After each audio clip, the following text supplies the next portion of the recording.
నెల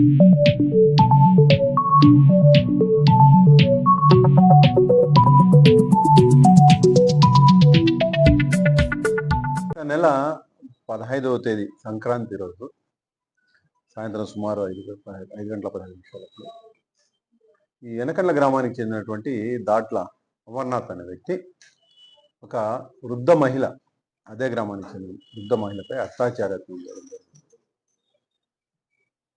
తర్వాత ఆమె అవమాన భారంతో ఇది ఎవరికి చెప్పుకోలేదు. ఒక వారం రోజుల తర్వాత ఈమె ఉన్నట్టుండి కొలాప్స్ అయి చనిపోవడం జరిగింది. తర్వాత మా ఎస్ఐ గారు, ఇన్స్పెక్టర్ గారు కేసు కట్టి దీంట్లో పూర్వాపరాలు విచారించగా చాలా విషయాలు వెలుగులోకి వచ్చాయి. చాలా ఎక్సలెంట్ వర్క్ చేశారు మా ఇన్స్పెక్టర్ గారు ప్లస్ ఎస్ఐ గారు.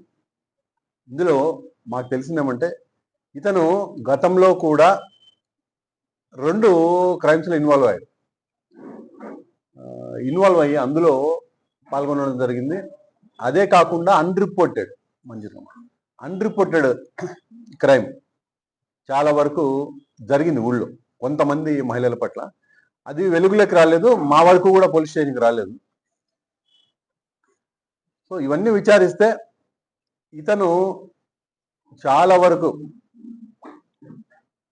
ఆడవారి కోసం వేచి ఉండడం, చూడడము, అవకాశం కోసం ఎదురు చూసినట్టుగా మాకు తెలుస్తోంది. కానీ ఎవరు కూడా అవమానం అవుతుందని చాలా మంది మహిళలు వచ్చి పోలీస్ స్టేషన్కి చెప్పుకోలేం పరిస్థితి పాపం. సో ఇతనిపైన కఠినమైన చర్యలు ఉంటాయి, కఠినమైన యాక్షన్ ఉంటుంది. ఇతన్ని రిమాండ్ పంపించడం జరుగుతుంది. ఈ సందర్భంగా మంచి వర్క్ చేసినటువంటి మా inspector Praveen Kumar, rural inspector Manjunath plus Kalpana SI garu, వారి సిబ్బంది అందరినీ కూడా అభినందిస్తున్నాం. Thank you.